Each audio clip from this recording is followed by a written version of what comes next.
Pada pukul tepat 3 pagi, kami terdengar buncakan di dalam cermin berhantu itu seiringan dengan suara ketawa.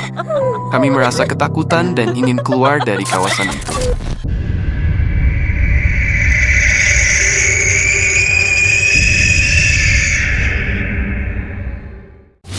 Cermin berhantu. Kisah ini bermula dengan seorang remaja bernama Adam yang baru sahaja berpindah ke kampung tersebut bersama keluarganya. Rumah lama itu dibeli oleh ayahnya, dan dari situlah Adam menemui sebuah cermin besar yang diletakkan di ruang tamu utama rumah tersebut. Jadi tanpa melenah masa, jom kita dengar kisah seram yang dialami oleh Adam dan keluarganya. Hai penggemar Mirains, nama aku Adam. Aku nak berkongsi kisah seram yang dialami oleh aku dan juga keluarga aku. Ayah aku ada membeli sebuah rumah lama yang sudah lama ditinggalkan. Rumah tersebut berdiri megah di atas bukit, dengan dinding yang dipenuhi lumut dan tingkap yang pecah. Namun, di sebalik keruntuhan dan kebengkokan yang jelas kelihatan, terdapat satu barang yang membuat ramai orang tertanya-tanya. Sebuah cermin besar yang diletakkan di ruang tamu utama rumah tersebut. Kawasan rumah itu juga berada di sebuah kampung kecil yang terpencil. Aku baru saja berpindah ke rumah tersebut bersama keluarga aku. Pada mulanya kami semua tidak setuju ayah membeli rumah tersebut kerana usang. Tapi ayah berkeras ingin membelinya dengan niat untuk mengubahnya menjadi tempat tinggal yang selesa. Sebagai seorang remaja yang gemar menyiasat, aku teruja dengan peluang untuk meneroka kawasan sekeliling, termasuk rumah lama yang dianggap menyeramkan oleh penduduk tempatan.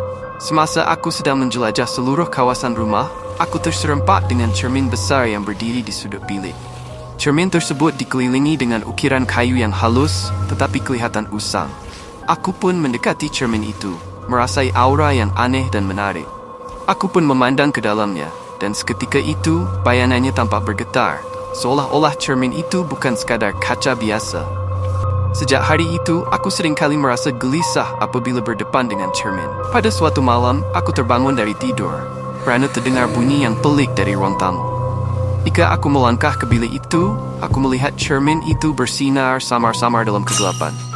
Aku merapati cermin dengan berhati-hati dan melihat sesuatu yang aneh. Bayangannya di dalam cermin bergerak secara berbeza daripada gerakan tubuhnya. Aku pun semakin ingin mengetahui mendalam mengenai cermin itu. Aku terus mengangkat cermin itu. Lalu aku melihat melalui cermin itu bahwa di belakang aku ada seorang wanita berbaju putih sedang berjalan menuju ke arah aku.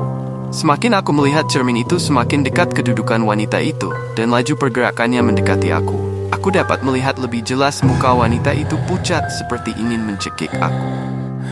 Aku pun melihat ke belakang ayah aku sedang tidur berjalan sambil memegang pisau yang hendak menikam aku. Tanpa sengaja aku membuat cermin itu terjatuh. Apa yang aneh adalah cermin itu tidak pecah. Aku pun sempat mengelak dan segera berlari membangunkan seluruh keluarga aku pada saat ketika itu. Ayah aku masih dalam keadaan tidur berjalan, kami semua pun membawa ayah balik semula ke bilik.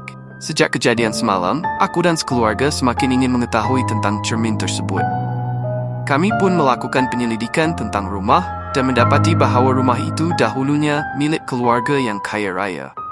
Namun, keluarga tersebut telah hilang secara misteri beberapa dekad yang lalu, dan rumah itu ditinggalkan sejak itu.